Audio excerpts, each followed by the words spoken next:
He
यांचा, अगदी सर्वांच्या परिचयाचा, सर्वांच्या पाठातील भगवान परमात्म्याबद्दलचे 5 मुद्दे मांडणारा गोड असा अभंग आज या ठिकाणी चिंतनाकरिता घेण्यात आलेला आहे. प्रस्तुत अभंगामध्ये जगद्गुरु तुकोबराय 5 मुद्दे देवाबद्दलचे मांडतात. पहिला मुद्दा, ज्या देवाची आम्ही पूजा करतो, ज्या देवाची आम्ही भक्ती करतो, त्या देवाचं आणि माझं नेमकं नातं काय आहे? ज्या देवाची आम्ही पूजा करतो त्या देवाचं अस्तित्व कुठे आहे? ज्या देवाची आम्ही पूजा करतो त्या देवाचं स्वरूप काय आहे? ज्या देवाची आम्ही पूजा करतो त्या देवाचं कार्य काय आहे? आणि ज्या देवाची आम्ही पूजा करतो त्या देवाचा स्वभाव कसा आहे? एकाच वाक्यात सांगायचं झालं तर आज देवभक्ताचं नातं अस्तित्व, स्वरूप, कार्य आणि स्वभाव या 5 गोष्टी आज आपल्याला या चिंतनावरून बघायच्या. परंतु तुकोबरायांच्या या दिव्य वाणीला स्पर्श करण्यापूर्वी अल्पसा परिहार द्यायचा तो म्हणजे असा, आज या ठिकाणी अखिल लोक ब्रह्मांड नायक कारण कारण करुणा करुणालय भक्त वत्सल कल्पतरू असणारे रुक्मिणी प्राण संजीवन श्री पांडुरंग परमात्म्याच्या असीम कृपेद्वारा सकल साधू संतांच्या कृपा आशीर्वादाने, त्याचप्रमाणे हरिभक्तपरायण मास्तर बाबा खांडेकर, वैकुंठवासी हरिभक्तपरायण लक्ष्मण महाराज अमळनेकर, वैकुंठवासी हरिभक्तपरायण कृष्णाजी माऊली जायखेडकर, हरिभक्तपरायण ज्ञानेश्वर माऊली खांडेकर यांच्या कुशल अशा प्रेरणेने, त्याचप्रमाणे श्रावण महाराज मुगाडेकर, समाधान महाराज रिंगणगावकर, हरिभक्तपरायण मोहन रामचंद्र महाराज बेलापूरकर, हरिभक्तपरायण जयदेव महाराज, हरिभक्तपरायण सुधाम महाराज पांडुरंगाते अशा यांच्या कुशल अशा मार्गदर्शनाने आज या ठिकाणी संपन्न होत असलेला हा भव्य दिव्य अखंड हरिनाम सप्ताह सोहळा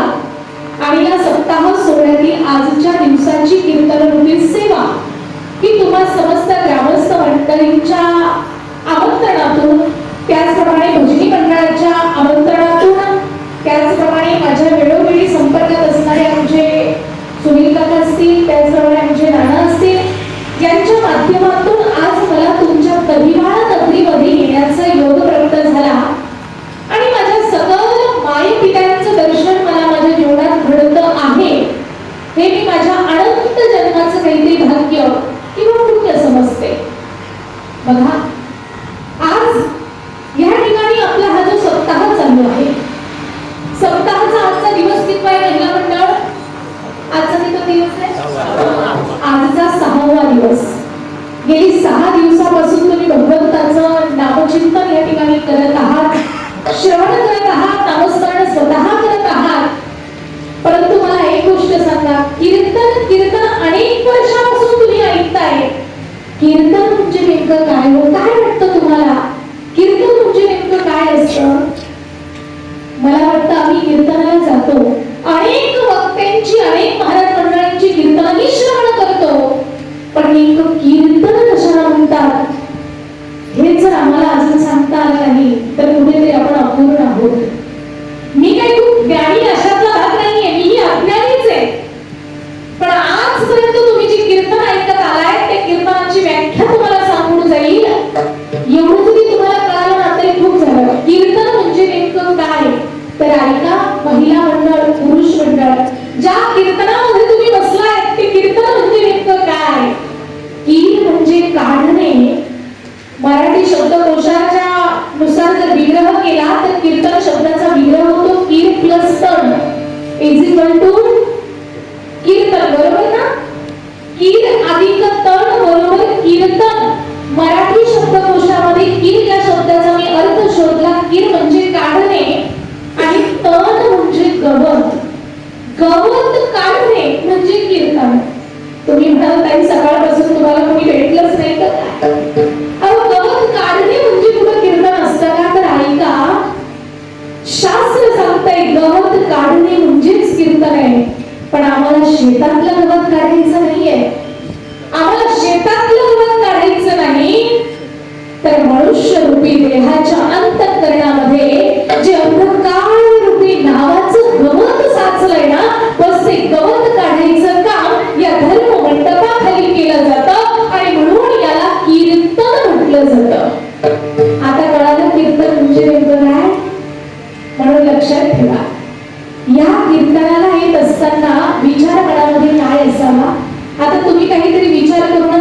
बसलाय, काय विचार असेल तुमचा? काही नाही, जरा खूप उष्णता आहे, गरम होतंय, घरात झोप येत नाही म्हणून तिथे जाऊन बसायचं, असं तर उद्देश नाही ना. ऐका, कीर्तनाला जाताना माणसाच्या मनामध्ये काय हेतू असावा? देवा, एक ठरवला, माझ्या अंतःकरणामध्ये असणारे जे दोष आहे ना, माझ्या अंतःकरणातले दोष नाहीसे व्हावे. देवा, माझं हे जे चपळ चंचल असलेलं मन आहे ना, हे मन तुझ्या चरणावरती स्थित व्हावं. देवा, अनंत युगापासून तुझ्या भेटीची भूक लागली रे.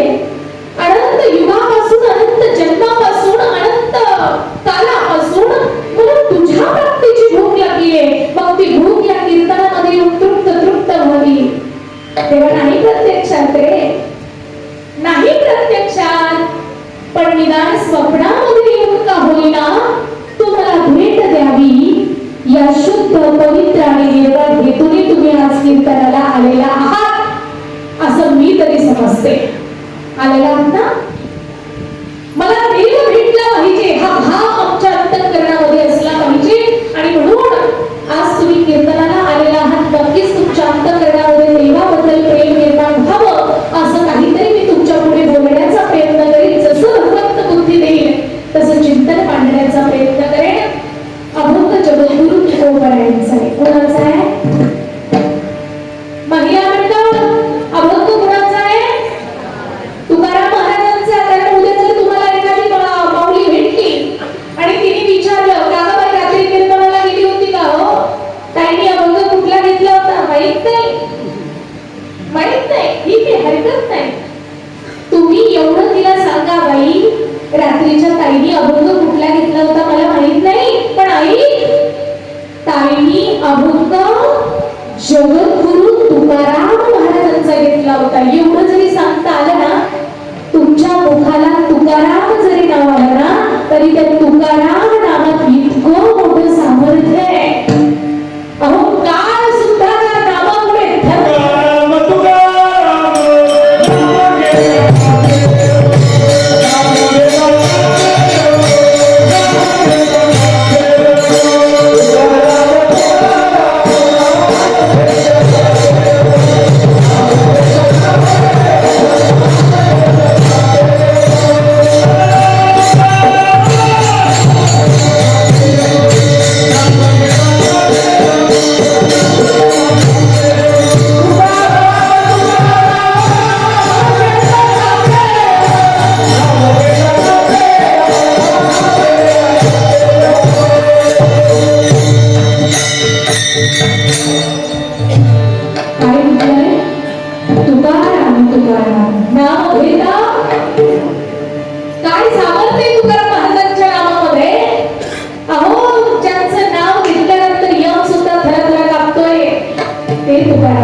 संतांच्या भूमीमध्ये देवाने आपल्याला जन्माला घातलं. काय मागील जन्माची पुण्य असेल आपली, देवाने आपल्याला या संतांच्या भूमीत जन्माला घातलंय. लोक म्हणतात अयोध्या जन्मभूमी आहे, द्वारका कर्मभूमी आहे, वृंदावन प्रेमभूमी आहे. पण ऐका, आपला हा जो महाराष्ट्र आहे ना, ही साधू संतांची भूमी आहे. हा जो महाराष्ट्र आहे ना, हा महाराष्ट्र आभार गवाऱ्याची संपत्ती नाहीये बरं का. हा माझा महाराष्ट्र जर कुणाचा असेल तर एक आळंदीचे ज्ञानोबा, दोन देहूचे तुकोबा आणि तीन पंढरपूरचा विठोबा आणि स्वराज्याचे शिल्पकार छत्रपती शिवबा. आभार गवाऱ्याची संपत्ती नाहीये. आणि या महाराष्ट्रात देवाने तुम्हाला मला जन्माला घातलाय. ही आपल्यावरती केलेला खूप मोठा उपकार आहे. कारण आपली जी भारत भूमी आहे ना, चरित्र आणि चारित्र्य संपन्न असलेली भूमी आहे. मित्रांनो, मला सांगा, आपल्या भारत देशाला काय म्हणतात? भारत माता म्हणतात ना. तुम्ही आजपर्यंत कधी ऐकलंय का अमेरिका माता? ऐकलंय? पाठ्यपुस्तकामध्ये आलंय का? पाकिस्तान मावशी, त्याला माता म्हणून शोधणार नाही म्हणून मावशी म्हटले, पण मावशी शोधत नाही. पण भारत देशाला काय म्हणतात? भारत मातृत्व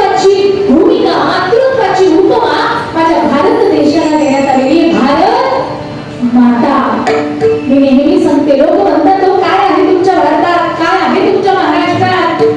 मी नेहमी गर्वाने सांगते, माझ्या महाराष्ट्रामध्ये ज्ञानोबा तुकोबांसारखे संत आहे, नानाविध प्रकारचे ग्रंथ आहे, नानाविध प्रकारचे पंथ आहे. पंढरपूर सारख्या भूमीवरती उभा असलेला माझा सावळा भगवंत आहे. काय करतात म्हणे तुमचे संत? माझे संत लिहितात ग्रंथ. काय करतो ग्रंथ? ग्रंथ दाखवतो पंथ. काय करतो पंथ? फक्त भेटवतो भगवंत. आणि काय करतो भगवंत? तर या जीवाचा करतो जो गोड अंत, त्याचं नाव भगवंत. संत आणि संतांचे म्हणून लक्ष देऊन ऐका, भारतासारखा देश नाही, महाराष्ट्रासारखं राष्ट्र नाही, वारकरी संप्रदायासारखा पंथ नाही, रामकृष्ण हरीसारखा मंत्र नाही, पंढरपुरासारखं तीर्थ नाही, पांडुरंगासारखं दैवत नाही, ज्ञानेश्वरासारखा संत नाही, ज्ञानेश्वरीसारखा ग्रंथ नाही, दशरथासारखा बाप नाही, कौसल्येसारखी माय नाही, रामासारखा पुत्र नाही, सीतेसारखी सून नाही, लक्ष्मणासारखा बंधू नाही, भरतासारखा भाऊ नाही, उर्मिलेसारखी जाव नाही, हनुमंतासारखा सेवक नाही, विभीषणासारखा मित्र नाही, कोल्हा इतका लबाड नाही, कावळा इतका धूर्त नाही, डोक्या इतका मऊ नाही, आणि माणसाच्या देहासारखा दुसरा देह या जगाच्या पाठीवरती शोधूनही सापडता येणार नाही.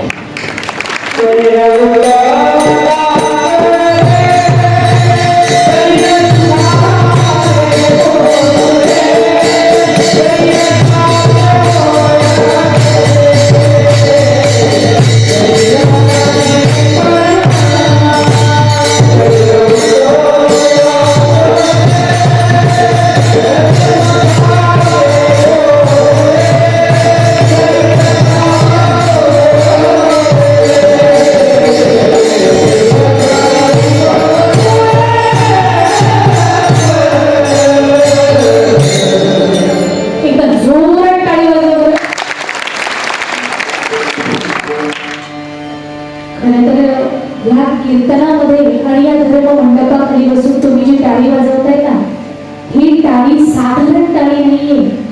धर्म मंडपाखाली बसून वाजवलेली हर एक टाळी तुमच्या आयुष्यातील पातकांची होळी करणारी आहे.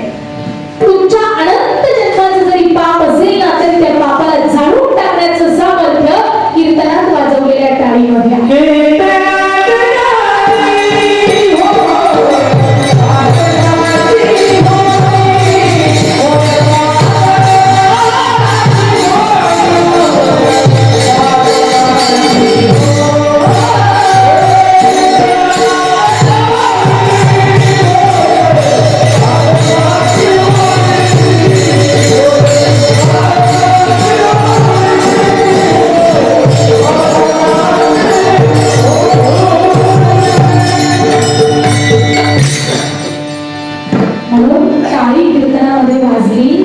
प्रत्येक प्रमाणे झालं की टाळी ही वाजली पाहिजे. लोक म्हणतात चाय की शोभा पहली से, बाग की शोभा माली से, ससुराल की शोभा दैवाकर मंडळी, ससुराल की शोभा ससुराल की शोभा साली से, और कीर्तन की शोभा फिर बजाओ एक बार जोर से.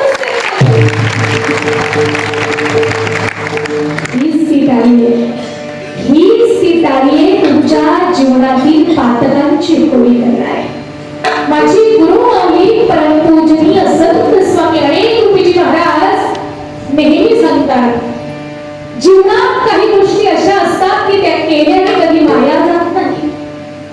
पहिली गोष्ट, तुळशीला घातलेलं पाणी, गाईला चारलेला घास, नाम सप्ताहाला केलेली मदत, एखाद्या मंदिराला दिलेली देणगी, आई वडिलांची केलेली सेवा, वारकऱ्याला केलेला अन्नदान, पंढरपूरची केलेली पायी वारी आणि कथा कीर्तनात देवाचं नाव घेऊन वाजवलेली टाळी जीवनात कधी वाया गेली नाही आणि जीवनात कधी वाया जाणार सुद्धा नाही. आणि सांगू का तुम्हाला, विषयाला म्हणून सांगते, आता इथं बसल्यानंतर जो आनंद आणि जे सुख आणि जे समाधान तुम्हाला प्राप्त होणार आहे ना, ते समाधान या मंडपाच्या बाहेर जरी तुम्ही गेलात ना तरी ते समाधान तुम्हाला मिळणार नाही. खात्रीने मी सांगते, इथं जे समाधान आहे ना ते बाहेर नाहीये. कारण असं म्हणतात, व्यायामाने प्राप्ती होते आरोग्याची, व्यायामाने प्राप्ती होते आरोग्याची, अभ्यासाला प्राप्ती होते ज्ञानाची, उद्योगाला प्राप्ती होते धनाची, पण कीर्तनाला प्राप्ती होते समाधानाची. आणि ते समाधान जगाच्या बाजारात विकत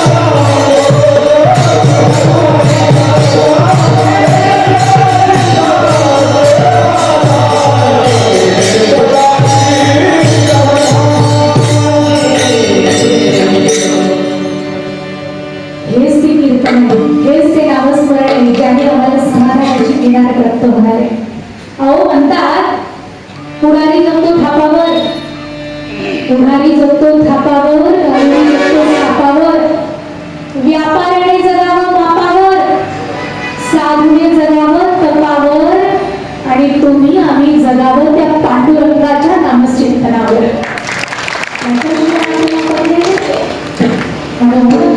नामस्मरण कीर्तनामध्ये बसल्यानंतर ना हाताने टाळी आणि मुखाने आपल्याला देवाचं वचन करायचे. आणि उभं राहिल्यानंतर सुद्धा बरं का, उभं राहिल्यानंतर आम्ही मनसोक्तपणे नाचलं पाहिजे कीर्तनामध्ये. खाली बसलेली लोक कधी कधी म्हणत असतात काय उड्या मारत होता कीर्तनामध्ये, पण ऐका, जो कीर्तनामध्ये मनसोक्तपणे नाचतो ना,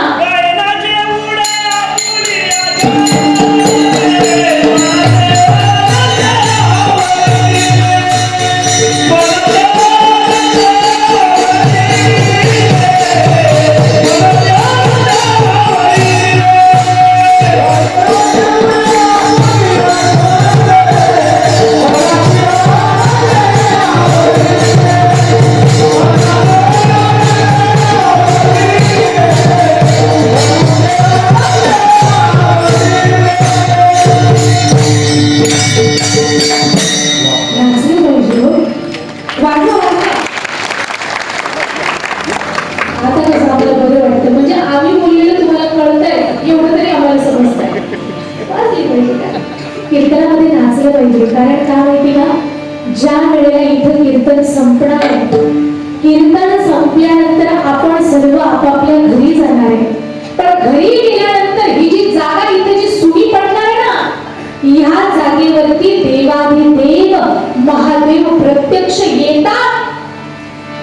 मनाचं नाही सांगत मी, शास्त्र आहे, प्रमाण आहे. आपण सगळे घरी गेल्यानंतर इथं देवाधिदेव महादेव येतात आणि ज्या ज्या ठिकाणावरती त्यांचे भक्त, त्यांचे गण या ठिकाणी जे नाचलेले असतात, कीर्तनामध्ये जे जे नाचतात, त्यांच्या पायाची धूळ घेतात आणि मस्तकी लावतात. चरणीची रज वरती शुळपाणी नाचती कीर्तन त्यांच्या हातात. म्हणून विचार करा, कीर्तनामध्ये नाचणारे किती भाग्यवान असतील. नाचलं पाहिजे, कीर्तनामध्ये नाचलं पाहिजे. कारण देवाला कीर्तन खूप आवडतं. देव इच्छी रज चरणीची माती धावत चालती मागे मागे. खूप आवडतं देवाला कीर्तन. आणि गोड असा हा कीर्तनाचा विषय. आजपर्यंत आपण अनेक कीर्तन ऐकली, पण अनेकांना जर विचारलं कीर्तन म्हणजे काय तर सांगता येत नाही. म्हणून तुमच्या पुढे हा मुद्दा म्हटला. असो, आज आपण या ठिकाणी चिंतनाकरिता जो अभंग निवडला ना, अभंग जगद्गुरु तुकोबरायांचा आहे. काय व्यक्तिमत्व होतं तुकोबराय? कुणाला म्हणतात तुकोबराय? कुणाला म्हणावं तुकाराम महाराज? बघा, जो उगाच झुंकतो ना, जो उगाच झुंकतो त्याला आराम म्हणतात. जो वाम मार्गाने जगतो ना त्याला हराम म्हणतात. हृदयातला जो जाणतो ना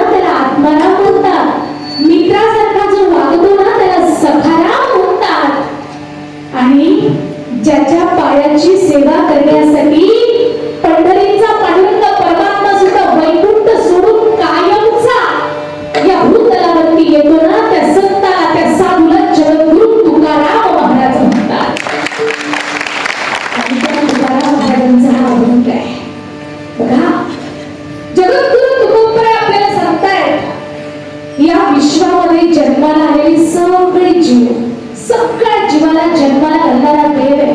काय वाटतं तुम्हाला जन्माला घालणारा कोण आहे? लोक म्हणतात काही नाही, मला माझ्या आईने जन्म दिलाय. हो बाबा, तुम्हालाही आईने जन्माला घातलंय, मलाही आईने जन्माला घातलंय.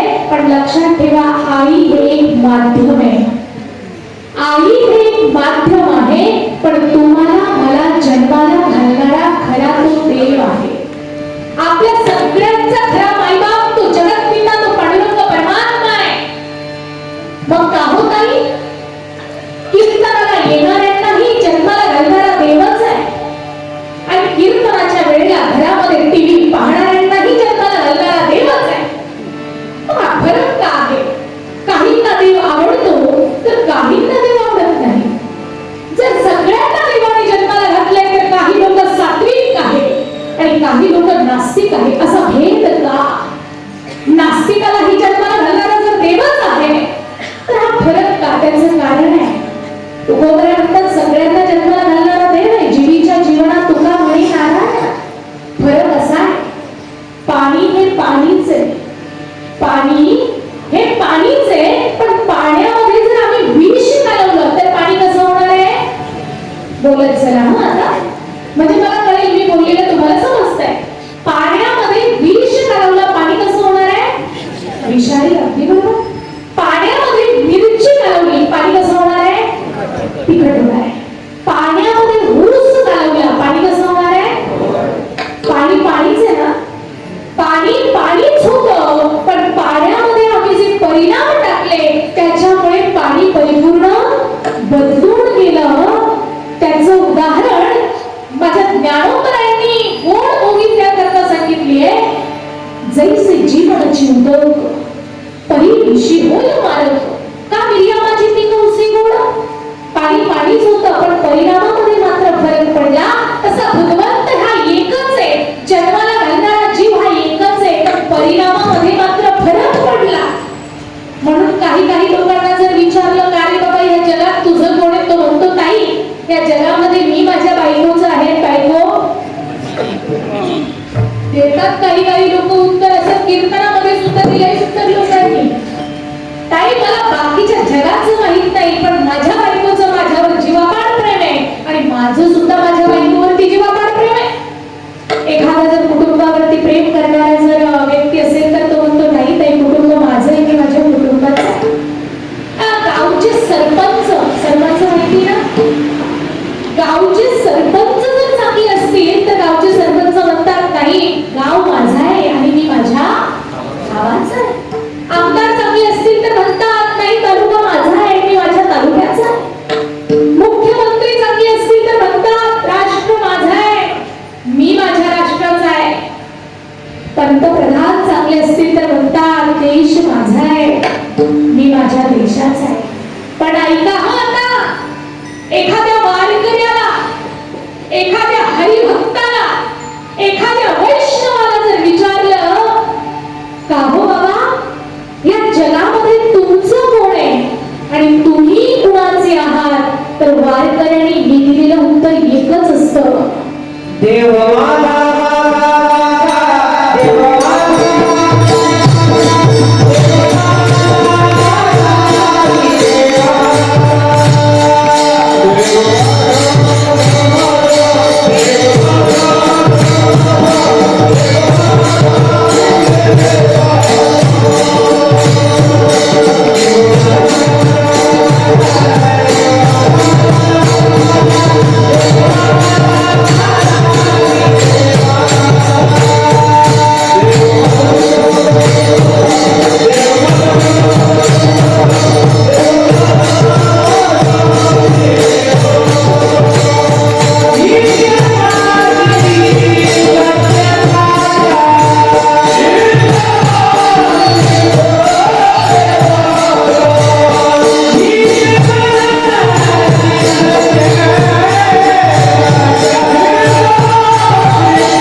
माझा आणि मी देवाचा. हे दिलेलं उत्तर कोणी आहे?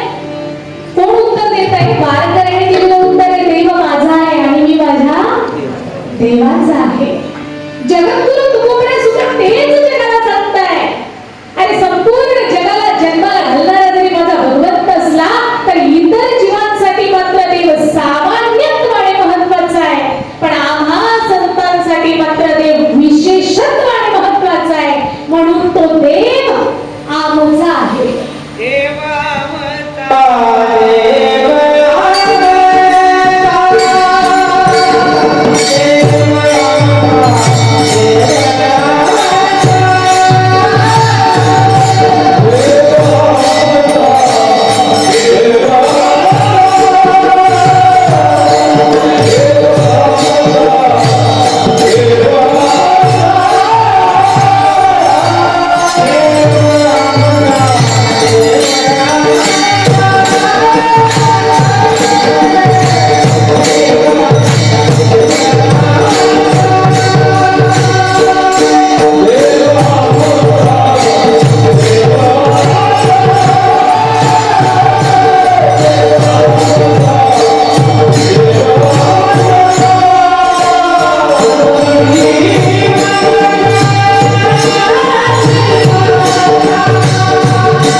त्या देवाचं आणि आमचं जे नातं आहे ना, ते आपलेपणाचं, आमचा देव आमचा, देव आमचा. तो जरी इतरांसाठी सामान्यत्वाने महत्वाचा असला, सगळ्यांना जन्माला घालणारा जरी देव असला, तरी तो विशेषत्वाने आमचा आहे. का जगद्गुरु तुकोबरा देवाला आमचा म्हणताय? त्याचं कारण आहे. कारण तुकोबरा आणि भगवंताशी नातं जोडले बरं का. आपणही देवाशी भक्ती करतो. आता लक्ष देऊन ऐका. आम्हीही देवाची भक्ती करतो, देवाची पूजा करतो, देवाची अर्चना करतो, पण देवाशी आम्ही नातं अजून जोडलेलं नाहीये. देवाशी आम्ही अजून नातं जोडलेलं नाही. जोपर्यंत तुम्ही पांडुरंगाशी नातं जोडत नाही तोपर्यंत देव तुमचा माझा होणार नाही. तुम्ही म्हणाल देवाशी कुठलं नातं जोडायचं? देवाशी कुठलं नातं जोडायचं? खरं सांगू, माझ्या जनाबाईला एकदाच विचारलं होतं, गंगाखेडच्या जनाबाई, संत जनाबाई. जनाबाईला प्रश्न केला, जना तुझी आई कोण आहे ग? तुझे बाबा कोण आहे जन्म देणारे? जनाबाईंनी इतकं गोड उत्तर दिलं. जनाबाई जगाला सांगते, जन्माला घालणारी आई आणि जन्माला घालणारा बाप. ज्या वेळेला मी लहान होते ना म्हणे, त्यांच्या बरोबर पंढरपुरामध्ये आले, पांडुरंगाच्या रावणात प्रवेश केला. विटेवरती उभा असणाऱ्या त्या सावळ्या सकुमाराला पाहिलं आणि बाबांना विचारलं, का म्हणे बाबा, हा विटेवरती उभा हा कोण आहे? बाबांनी सांगितलं, जना अगं हा तर जगाचा बाप आहे. काय बोलता बाबा, हा जगाचा बाप आहे हो? बाबा हा जर जगाचा बाप असेल तर हा माझा पण बाप आहे ना? अगं जना हा तुझाही बाप आहे आणि हा माझाही बाप आहे. मग ठरलं तर बाबा, आजपासून मला माझ्या ह्याच बापाजवळ राहायचं. मला माघारी गंगाखेडला जायचं नाही. हट्टाला पेटली, कितीतरी वेळा समजावलं, पण बापाचं काही एक ऐकेना. माझ्या जनाबाई पंढरपुरामध्ये जगाच्या बापाजवळ राहिल्या. कितीतरी वर्ष उलटून गेली आणि आज माझी जनाबाई जगाला सांगते, मला माझी जन्म देणारी आई पण आज आठवत नाही, जन्म देणारा बापही मला आठवत नाही. पण ऐका, आज जर माझी आई कोण असेल, माझा बाप कोण असेल, तर या चंद्रभागेच्या तटावरती, या विटेवरती, करकटेवरती ठेवून उभा असलेला तो सावळा सुकुमार, तीच माझी आई आहे आणि तोच माझा बाप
जनाबाईंनी देवाला आई म्हणावं आई.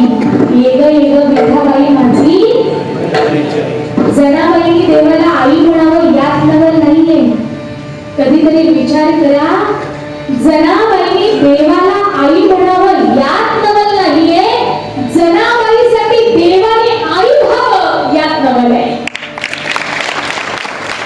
खरं सांगू, जनाबाईंनी देवाला आई म्हणावं ही जनाबाईची भक्ती आहे. पण जनाबाईसाठी विटेवरच्या मालकाने आई व्हावं ही भक्तीची पराकाष्ठा आहे. आणि म्हणून माझा देव, माझा पांडुरंग परमात्मा जनाबाईसाठी पितांबर सोडून नऊवारी नेसून, डोक्यावरती पदर घेऊन, नाकात नथ घालून, गळ्यात सुवर्णहार घालून जनाबाईच्या दारात येऊन उभा राहतोय. जनाबाईला नाव घालतोय, जनाबाईचे केस विंचरून देतोय, जनाबाईला जात्यावरती दळण दळू लागतोय, जनाबाईला भांडी घासू लागतोय. अहो कितीतरी काम माझ्या जनाबाईची देवाने केली. कारण जशी एक आई आपल्या लेकीची काळजी करते, तसा माझा विटेवरचा मालक जनाबाईची काळजी करायचा. कारण जनाबाईंनी देवाला आई म्हटलं होतं. म्हणून तुम्ही आणि मी देवाची मनोभावे पूजा करतही असेल, पण जर देवाशी नातं जोडलं नसेल ना, नातं जोडलं नसेल तर देव आपल्यावरती अजून प्रेम करू शकत नाही. पण त्याकरता अजून तुम्हाला अगदी सोप्या भाषेत सांगेन, पतीच्या नावचं ज्या दिवशी हे मंगळसूत्र आम्ही गळ्यात घालतो, हे मंगळसूत्र गळ्यामध्ये घालतो, त्या दिवशी पती परमेश्वर होतो. पतीच्या नावचं कुंकू कपाळाला लावतो, त्या दिवशी पती परमेश्वर होतो. ज्या दिवशी पतीच्या नावचं मंगळसूत्र घातलं, त्या दिवशी पतीशी नातं जोडलं, त्या दिवशी पती सर्वस्व झालं, पतीवरती प्रेम जडलं. मग जोपर्यंत आम्ही भगवंताच्या नावाची तुळशीची माळ गळ्यात घालत नाही, ज्या दिवसापर्यंत भगवंताच्या नावाचा अष्टगंध कुंकू कपाळाला लावत नाही, तोपर्यंत भगवंताचं आणि तुमचं नातं दृढ होऊ शकत नाही. तोपर्यंत भगवंतावरती तुमचं प्रेम जडू शकत नाही. लोक म्हणतात आमच्या मनाची माय नाही बाबा, बाईनी जर असं म्हणून चालेल का? नाही, माझ्या मनचा पती आहे, चालेल का? आम्हाला मंगळसूत्र घालावंच लागतं. हे सौभाग्याचं काय आहे? लक्षण आहे. हे सौभाग्याचं चिन्ह आहे. तसं वारकऱ्यांचं सुद्धा चिन्ह आहे.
देवाशी नातं जोडावं लागतं हे तर आम्हाला माहितच नव्हतं.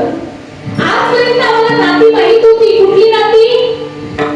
आई, वडील, बहीण, भाऊ, पती, पत्नी, लेकरं, आत्या, मामा, मावशी, काका, मामा, मामी, एवढी नाती आम्हाला माहित होती. पण त्या विटेवरच्या मालकाशी सुद्धा नातं जोडावं लागतं हे काय आम्हाला माहित नव्हतं. पण खरं सांगू, आई, वडील, बहीण, भाऊ, पती, पत्नी, माहिती का तुम्हाला मागच्या जन्मात हेच तुमचे आई वडील होते किंवा पुढच्या जन्मामध्ये हेच तुमचे मायबाप असणार आहे? तुम्हाला माहिती आहे? आई, वडील, भाऊ, बहीण, पती, पत्नी, लेकरं ही एका जन्मापुरती मर्यादित नाती आहे. एका जन्मापुरती मर्यादित नाती निभावता निभावता ज्याच्याशी अनंत जन्माचं नातं आहे त्या पांडुरंगालाच तुम्ही मी जर विसरून जात असेल तरी आपल्या जीवनातील खूप मोठं दुर्भाग्य आहे. अनंत जन्माशी ज्याच्याशी आम्ही नातं जोडलंय त्या भगवंताला विसरून जाऊ नका. त्याच्याशी गोड नातं जोडून ठेवा, कुठलंही नातं. आणि खरं सांगू, जे संसारातील नात्यांना माझं माझं म्हणण्यात जो आनंद नाहीये ना, तो आनंद माझ्या विठुरायाला माझं म्हणण्यात आहे. कधीतरी मोठ्या प्रेमाने अंतःकरणापासून त्याला माझं कधी म्हटले का तुम्ही? कधीतरी मोठ्या प्रेमाने ते विठ्ठलाला म्हणा, विठ्ठला तू माझा आहेस रे. विठ्ठल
जो आनंद संसारातील लोकांना माझं माझं म्हणण्यात नाहीये ना, तो आनंद विटेवरच्या मालकाला माझं देण्यात आहे.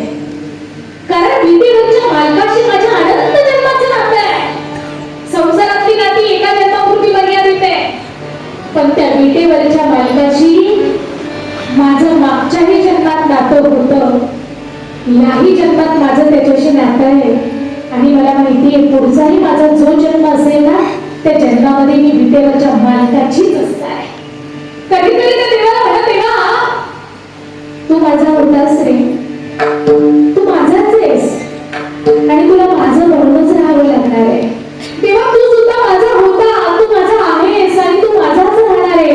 कधीतरी प्रेमाने त्या देवाला म्हणून बघा ना, खूप आनंद आहे विटेवरच्या मालकाला माझं म्हणण्यात. कधीतरी म्हणा त्याला, हम तुम्हारे थे प्रभु जी, हम तुम्हारे, हम तुम्हारे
आणि खरं सांगू, ज्याने देवाशी नातं जोडलं ना त्याला या जगाच्या नात्याची काहीच अर्थ राहत नाही.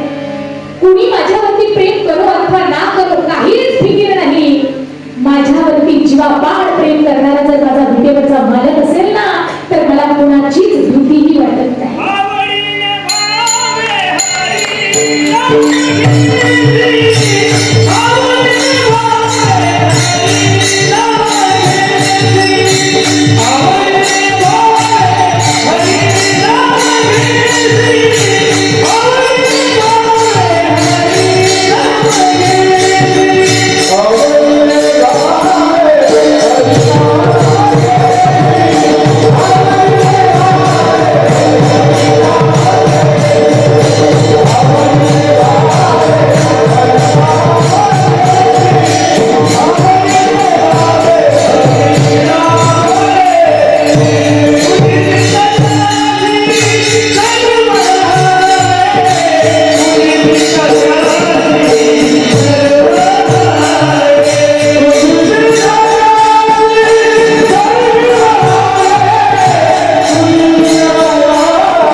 तुझी चिंता त्यासी सगळा. आपलं नाव आहे त्याचं नामस्मरण करणं. आपण नामस्मरण केलं ना की आपली चिंता करणारा तो उत्तम आहे. म्हणून महाराज सांगताय तुम्ही त्याच्याशी गोड नातं जोडून घेऊन त्या भगवंताशी गोड नातं जर तुम्ही जोडलं ना तर तुम्हाला सांगते तुम्हाला जगाची काळजी करायची काहीच गरज नाही. आणि सगळ्यात जास्त जर जीवनात भीती कशाची वाटत असेल तर ती मृत्यूची भीती वाटते, मरणाची भीती वाटते. ज्याने देवाशी नातं जोडलंय त्याला तर मरणाची भीती मुळीच राहत नाही, अजिबात नाही. म्हणून मी सांगते देवाशी नातं जोडून घ्या. वेळ वाया घालू नका. दिवस आपल्याकडे फार कमी राहिले. कोणाचं कधी माहित नाही. म्हणून आज सायंकाळी घरी गेल्यानंतर सकाळची सुद्धा वाट पाहू नका. कोणी पाहिलं सकाळ उजेडते की नाही, सकाळची सुद्धा वाट पाहू नका. घरी गेल्याबरोबर त्या देवापुढे बसा आणि देवाला सांगा, देवा आजपर्यंत मी तुझी पूजा करत आहे, आजपर्यंत मी तुझी पूजा करत आलो देवा, पण देवा मला माफ कर, मी तुझ्याशी नातंच नव्हतं जोडलं रे. देवा आजपासून तू माझी आई. कृष्णवादी माता कृष्णवादी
प्रत्येकाच्या आत्म्यामध्ये परमात्मा आहे. रामाने राधे सर्वांनी राधे राधे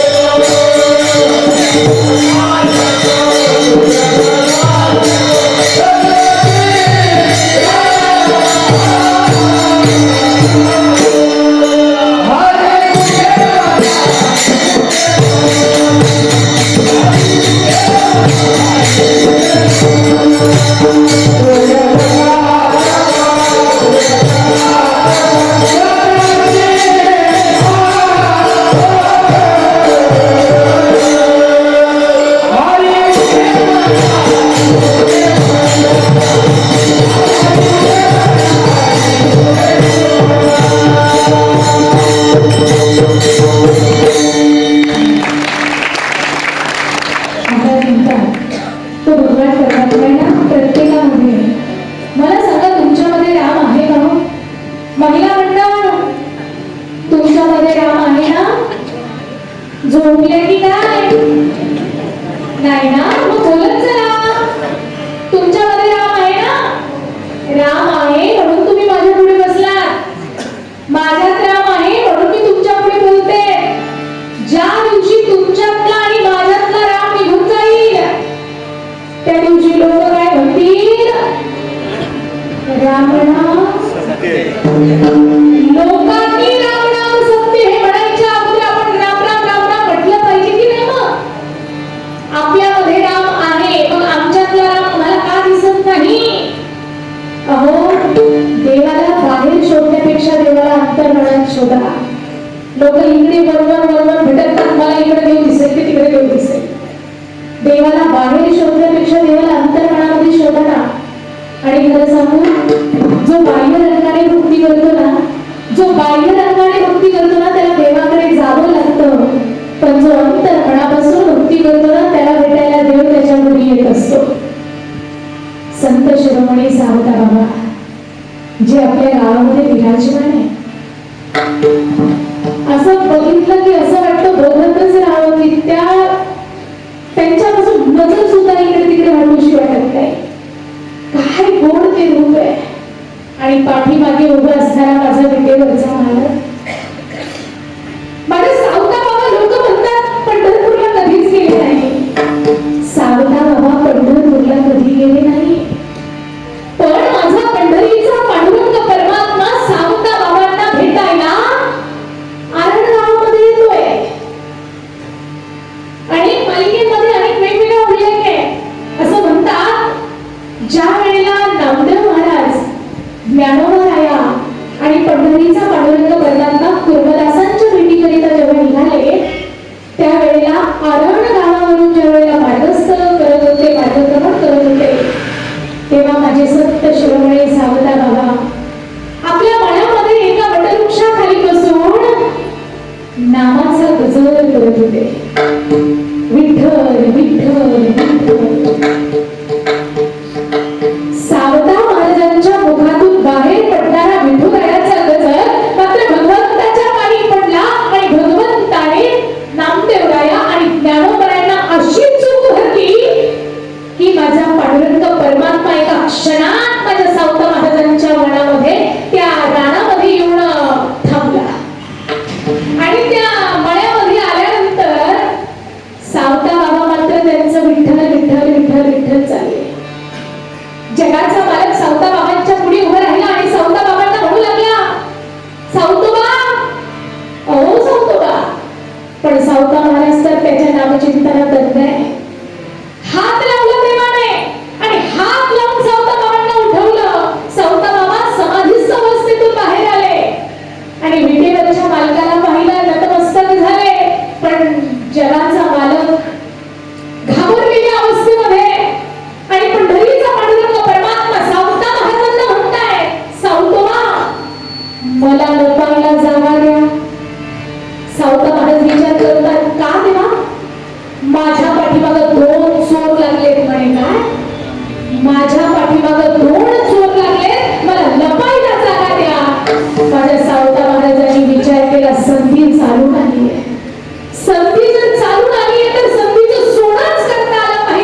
जगाच्या मालकाला सावता बाबा म्हणताय, देवा तुमच्यासाठी जर सगळ्यात सुरक्षित जागा जर कुठली असेल तर हीच जागा आहे, तेव्हा तुम्ही लपा इथं.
धन्यताची माता, धन्यताची माता, धन्यताचा पिता साठवल्या जातात क्षणात माझ्या देवाला सुद्धा तेच हवं होतं.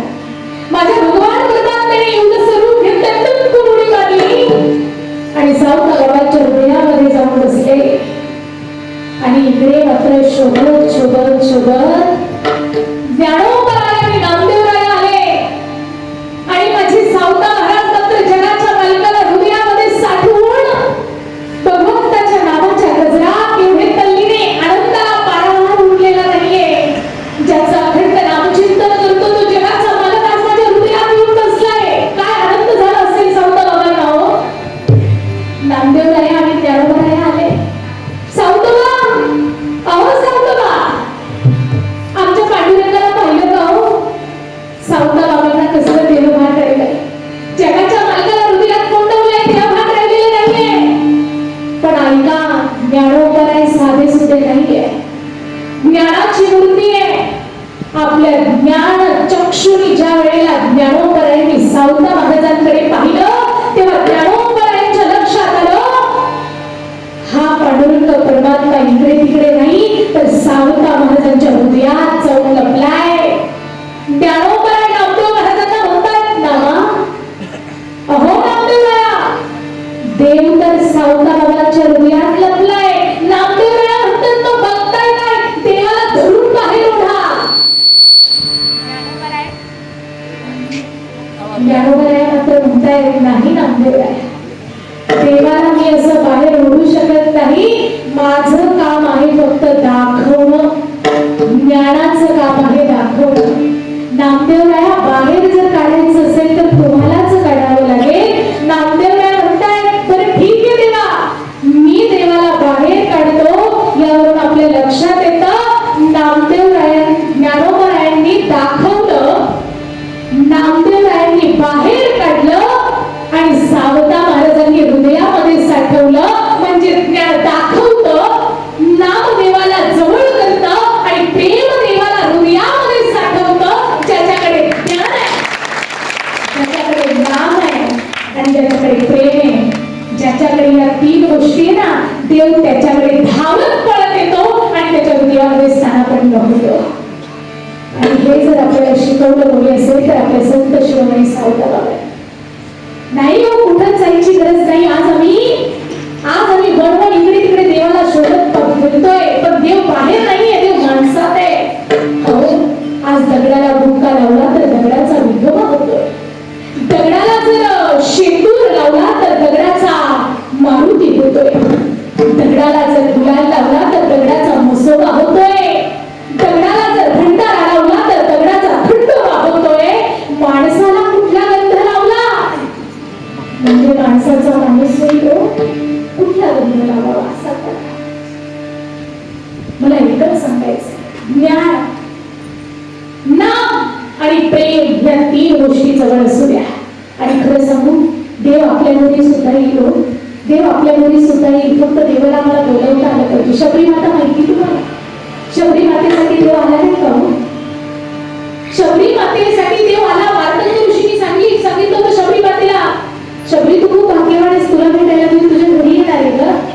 बस तेव्हापासून शबरी माता देवाची वाट बघत होती. विचारलं नाही कधी येणार, केव्हा येणार, कोणत्या रूपात येणार. नाही, गुरूंनी सांगितलं, गुरुवचनावरती ठाम राहिली शबरी माता आणि तेव्हापासून देवाची वाट पाहू लागली. दारात बसून नुसती वाट नव्हती पाहत बरं का माझ्या माई मावल्यांनो, दारात बसून वाट पाहत नव्हती माझी शबरी माता. 1 किलोमीटर पर्यंतचा परिसर स्वच्छ झाडून काढायची, त्यावरती फुलांचा सडा अंतरायची, जेणेकरून माझे प्रभुराम राया आले तर त्यांच्या पायाला एकही दगड टोचता कामा नये. भाव किती शुद्ध आहे. रानावनामध्ये उन्हातानाची गरमट भटकायची आणि बोरीची बोरं तोडून आणायची, जेणेकरून माझे प्रभुराम राया आले तर त्यांचा पाहुणचार म्हणून त्यांना बोरं तरी मी खायला देईल. कारण तिला माहित होतं रोज एवढी तयारी करायची शबरी माता. वर्षानुवर्ष कितीतरी वर्ष उलटून गेली तरी शबरी मातेने तयारी मात्र सोडली नाही. कारण शबरी मातेला माहित होतं ज्या दिवशी प्रभुराम राया माझ्या घरी येतील ना, त्या दिवशी माझी कुटिया पावन होईल. जब मेरा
माझ्या कुटियाचे भाग, माझ्या अनंत जन्माचे पाप धुतल्या जातील. म्हणून ती शबरी माता म्हणायची काय,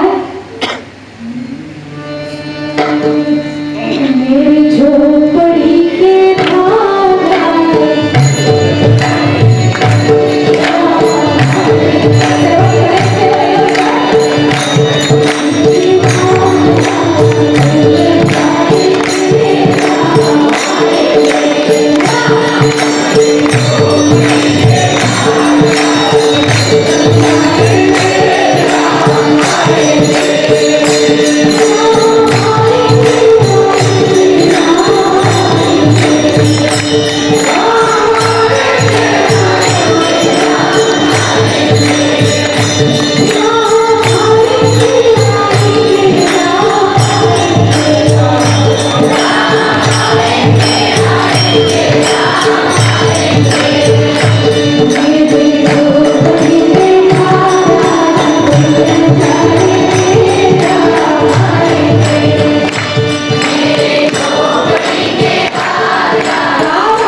खरं तर तुमच्यासाठी आम्ही काय वाजवतो बरं का? फक्त आमचंच चालू तुमचा जर सहभागच नसेल तर त्याला काय होते पण अत्यंत गोड प्रभू राम राया तुमच्या माझ्या घरी सुद्धा येतील पण शबरी मातेसाठी आम्हाला बोलवणार पाहिजे ना देव येईल पण खरं सांगू देवाला व्यवस्थेपेक्षा ना अवस्था खूप आवडते देवाला व्यवस्था नाही देवाला अवस्था लागते देवाला कृती नाही देवाला वृत्ती शुद्ध लागते देवाला आकार नाही तर देवाला आचार शुद्ध लागतो अजून सोपं करून सांगते ऐका प्रपंचामध्ये जी लागते तिचं नाव व्यवस्था आहे आणि परमार्थामध्ये जी असावी लागते तिचं नाव अवस्था आहे अजून सोपं करते प्रपंचामध्ये जी असावी लागते तिचं नाव परिस्थिती आहे प्रपंचामध्ये असावी लागते तिचं नाव मनस्थिती आहे मनस्थिती चांगली असेल तर परमार्थ चांगला आणि परिस्थिती चांगली असेल तर प्रपंच चांगला होतो अजून सोपं करून सांगू चला तुमच्या भाषेत सांगते मग सासूरवाडीला गेल्यानंतर सासूरवाडीला कळालं ना आता सासूरवाडीला गेल्यानंतर 50,000च्या पॉटवरती बसतो ही प्रपंचातली व्यवस्था आहे पण 250 एकर जमिनीचा मालक असून सुद्धा आळंदी ते पंढरपूर पायी वारी करत असताना नांगरलेल्या शेतामध्ये झोपतो ही परमार्थातली अवस्था आहे देव अवस्थेचा भोगलेला आहे देवाला व्यवस्था नकोय देवाला अवस्था लागते म्हणून लोक म्हणत असतील देवाला घरी बोलवायचे मग कोटीचा बंगला बांधूया देवाला व्यवस्था नाही देवाला अवस्था लागते मग देवाला घरी बोलवायचंय मग चांगले कपडे घालायचे स्वच्छता ठेवायची नाही चांगली स्वच्छता आहे बाहेरचं अंग आम्ही स्वच्छ करू हो साबणाने पण देव बाहेरच्या अंगावरती धुळणारा नाहीये देवाला बाह्यरंग आवडत नाही बाह्यरंग स्वच्छ करण्यासाठी आम्ही लाईफबॉय डेटॉल संतूर लक्स बरेच संभार आम्ही या साबणांचा वापर करून बाह्यरंग स्वच्छ करू शकतो पण देवाला बाह्यरंग नाही देवाला अंतरंग स्वच्छ लागतं नाही मला जीव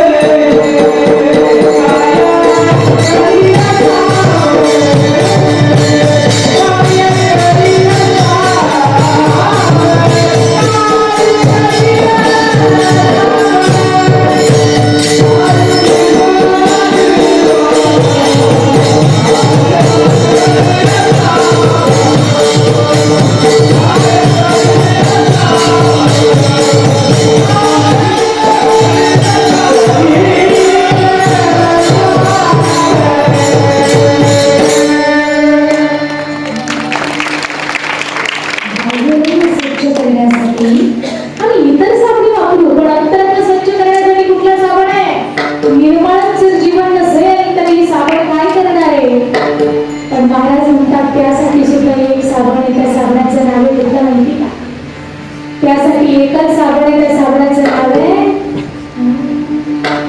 राम नाम के साबुन से जो मन का मैल छुड़ाएगा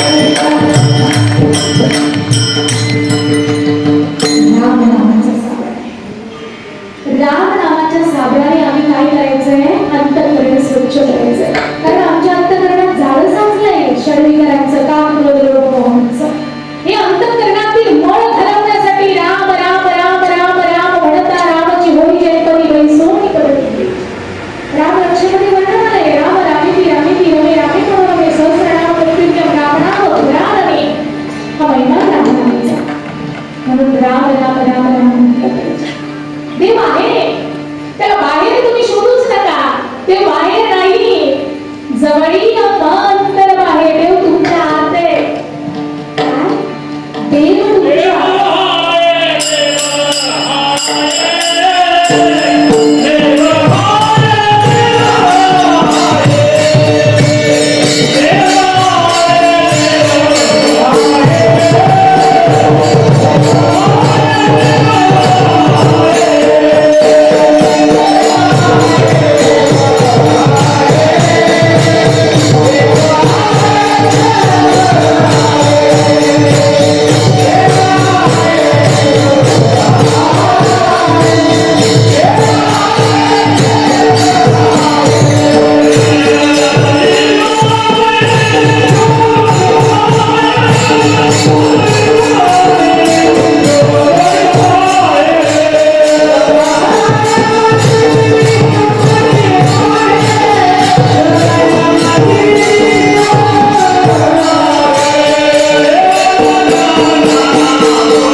देव आहे जवळी आम्हा अंतर आहे, का देव आहे हृदय पृथ्वी शोधून पाहे. देव आहे.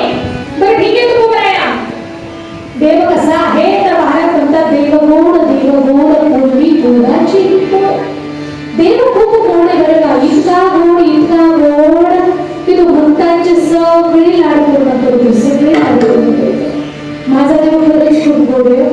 कधीतरी एकदा ते विटेवरच्या मालकाला पहा, विटेवरच्या मालकाच्या पुढे जा आणि डोळे भरून त्याचं निरीक्षण करा.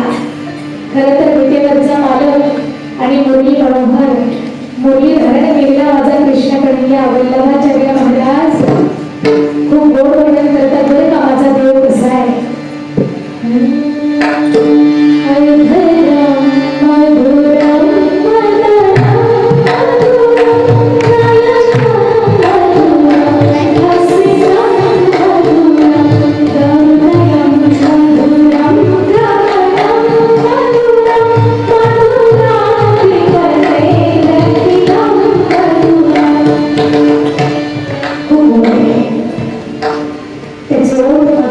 त्याचं रूप मधुर आहे, त्याचं चालणं मधुर आहे, त्याचं हसणं मधुर आहे, त्याचं हृदय मधुर आहे, खूप गोड आहे. त्याचं रूपही गोड आहे, त्याचं नामही गोड आहे. बरं ठीक आहे, तू आहे त्याच्या गोडीचं वर्णन तुझे रूप गोड तुझे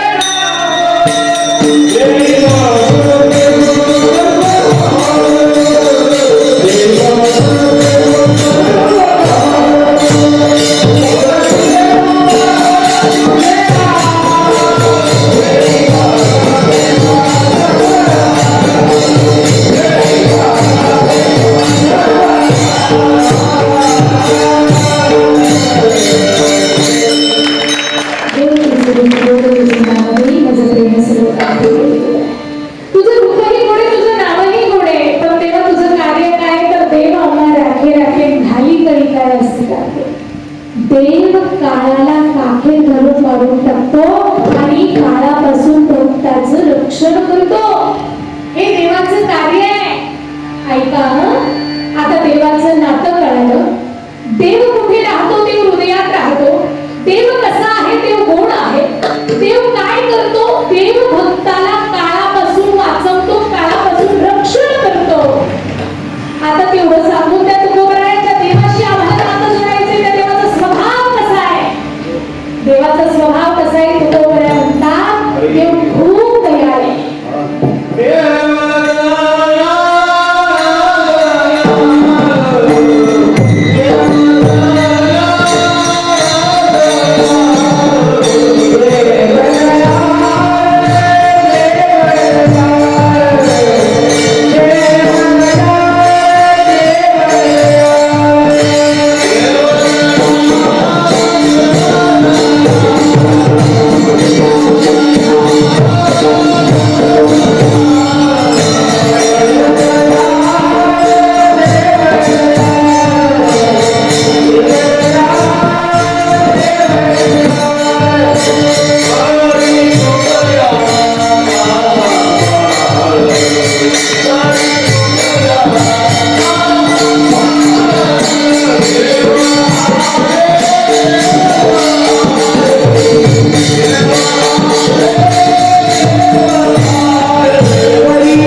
करी तुकयाचा सांभाळ असो वारकरी संप्रदायाच्या नियमाप्रमाणे एकदा सर्वांनी हात वरती करायचे सर्वांनी हात वरती करा आणि मोठ्या प्रेमाने त्या पांडुरंग परमात्म्याचं आपल्याला गोड भजन करायचं सर्वांनी एक टाइम वाजून देवाचं भजन करायचंय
बघा आतापर्यंत जगद्गुरु तुकोबांच्या अभंगावरती मी बोलण्याचा प्रयत्न केलेला आहे.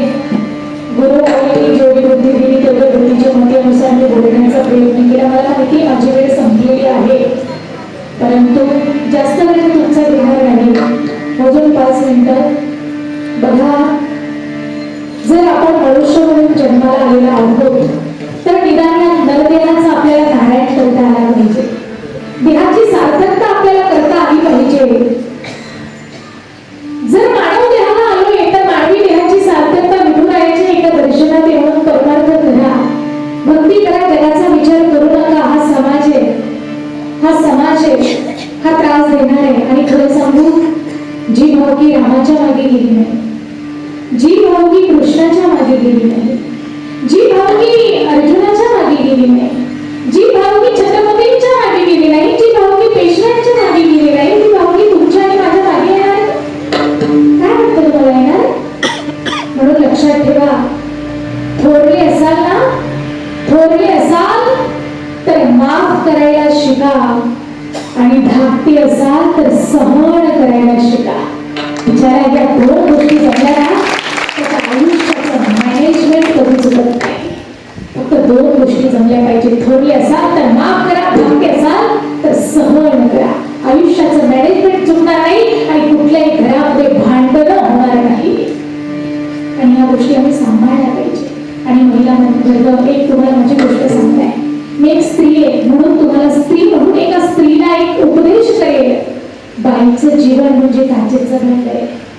बाईचं जीवन म्हणजे काचेचं भांड आहे. आणि एकदा काचेच्या भांड्याला तडा गेला ना की काचेचं भांड भेटते. हो, आपल्या भारतीय संस्कृतीने खूप गोड पोशाख काढून दिलाय.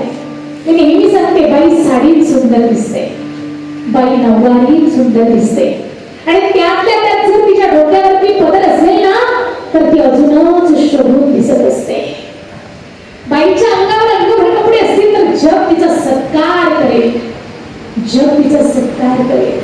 पण अंगावर जर अंगभर कपडे नसतील ना तर बलात्कार करणार नाही तर काय करेल. मला एकच सांगायचंय, आपली भारतीय संस्कृती ग्रेट आहे. All culture is the best culture in my Indian culture.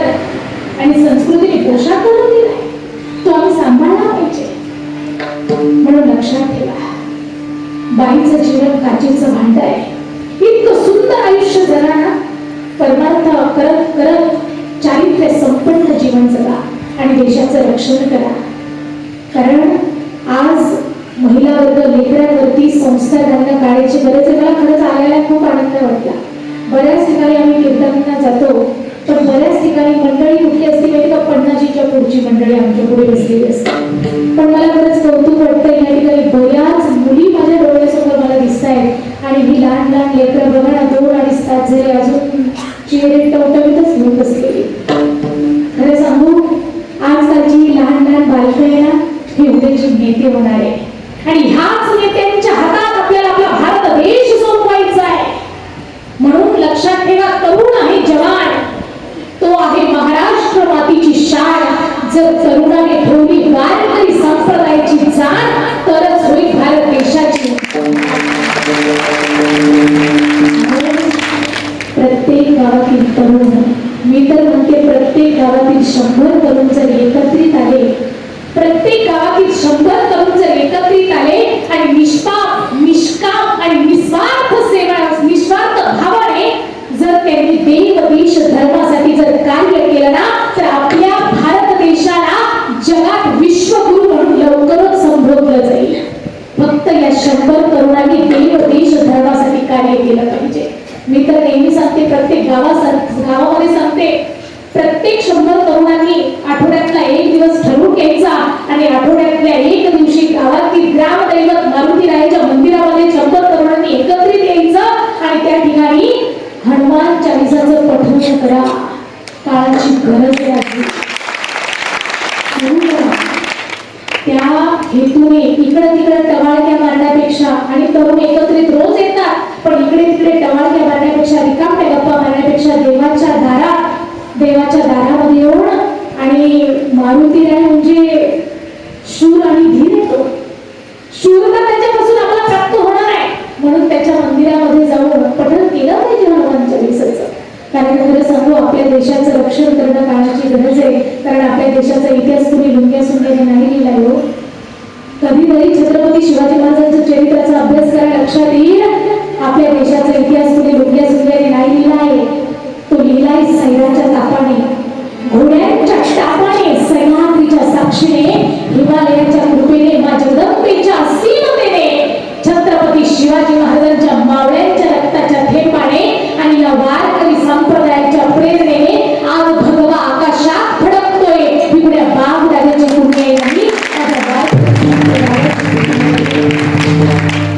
सांगू तुम्हाला, आज माझ्या वारकरी संप्रदाय लोकांना वाटत असेल यांना दुसरं काही येत नाही म्हणून मी इकडे येतात.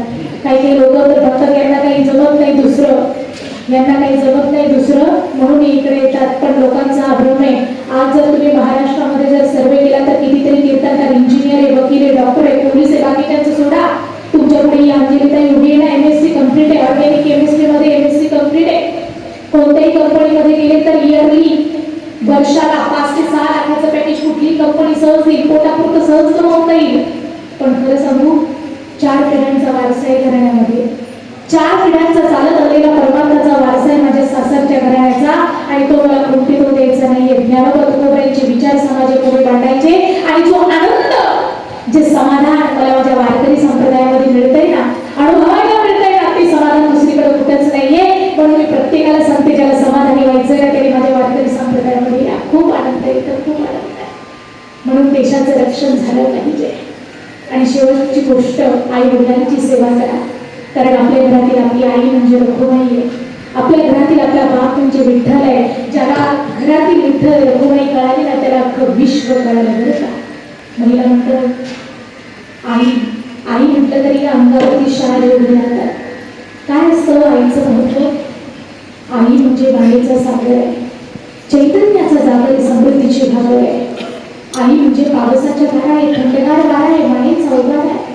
आ म्हणजे आत्मा, ई म्हणजे ईश्वर, जिच्या आत्म्यामध्ये भगवंताने केलं ईश्वरीय मिलन, ईश्वरासमान असणारी आई. मुलीच्या आयुष्यामध्ये तर आई खूप मुलाची असते. मी सुद्धा कुठेतरी एका आईची मुलगी अनुभव म्हणून सांगते. जोपर्यंत मुलीच्या आयुष्यामध्ये मुलीची आई जिवंत आहे, तोपर्यंत मुलीचं माहेर जिवंत आहे. मुलगी ज्यावेळेला माहेराला जाते ना, रिकामी कुठपर्यंत मुलीच्या माहेरातली पिशवी भरली का नाही? जोपर्यंत आपल्या माहेरात आपली आई आहे ना, तोपर्यंत माहेरातली पिशवी भरली आहे. माहेरातली आई गेली की माहेरातली पिशवी सुद्धा जळून जाते. आई गेल्यानंतर कोणी विचारत नाही, वंश तुम्हाला काही पाहिजे का? वंश 4 दिवस येऊन माहेराला राहतात का? आई ती आई असते. आईच्या प्रेमाची सर तुम्हाला येत नाही ग. तुम्हाला सांगू, जेवढं महत्व आईचं असतं ना, तेवढं महत्व बापाचं सुद्धा असतं बरं का. आई घराचं मांगल्य आहे, बाप घराचं अस्तित्व आहे. लोक म्हणतात आईला रडता येतं, बापाला कुठं रडता येतं का? पण दादा, आईचं प्रेम दिसून येतं बरं का, बापाचं प्रेम लपून राहतं. आईचं प्रेम दिसून येतं, बापाचं प्रेम लपून राहतं. आईला रडता येतं, बापाला रडून दाखवता येत नाही. पण माझा हा बसलेला बाप एवढी कधी रडतो की नाही मला माहित नाही बरं का. पण प्रत्येक बाप एक दिवस काही बघून रडतो. आणि बापाचा रडण्याचा दिवस कुठला असतो माहिती?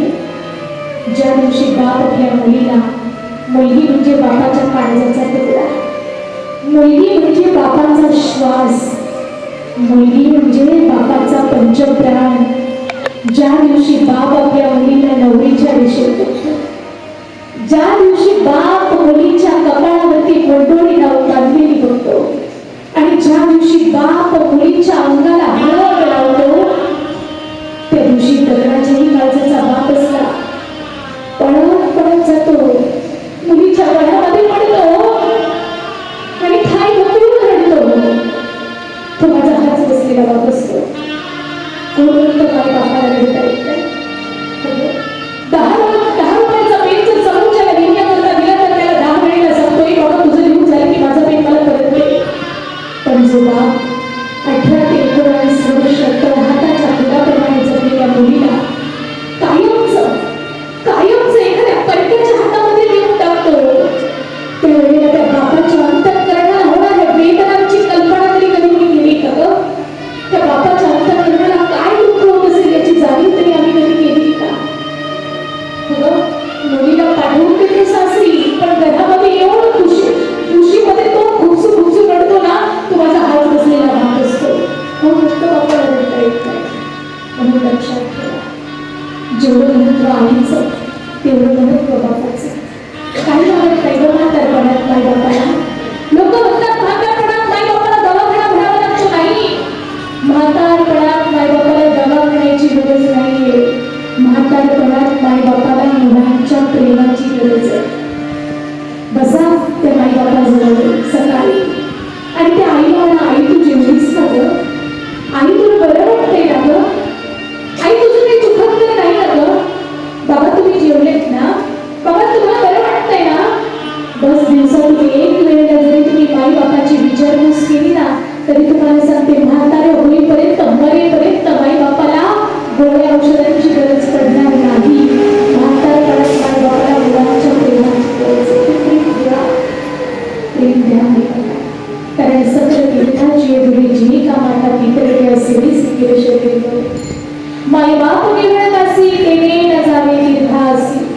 म्हणून आई वडिलांची सेवा करायला बोलायला गेलं ना तर रात्रही अपुरी पडेल. परंतु माझं जाता जाता एवढंच सांगेल, शेवटी सांगितलेल्या गोष्टी स्वतःच्या पदरामध्ये घेऊन घरापर्यंत घेऊन जा. मला स्वतःची लेक समजा, मुलगी समजा, बहीण समजा आणि बहिणीने मुलीने सांगितलेल्या गोष्टी पदरामध्ये घेऊन घरापर्यंत घेऊन जा.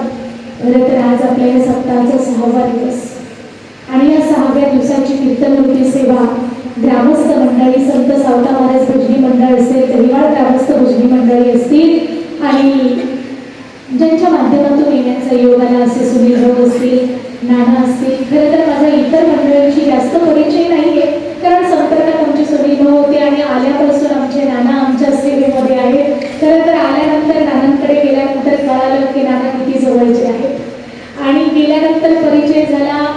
खरंच एवढा गोड पाहुणचार नाना, खरंच मला असं वाटलं मी माझ्या माहेरी आली की काय.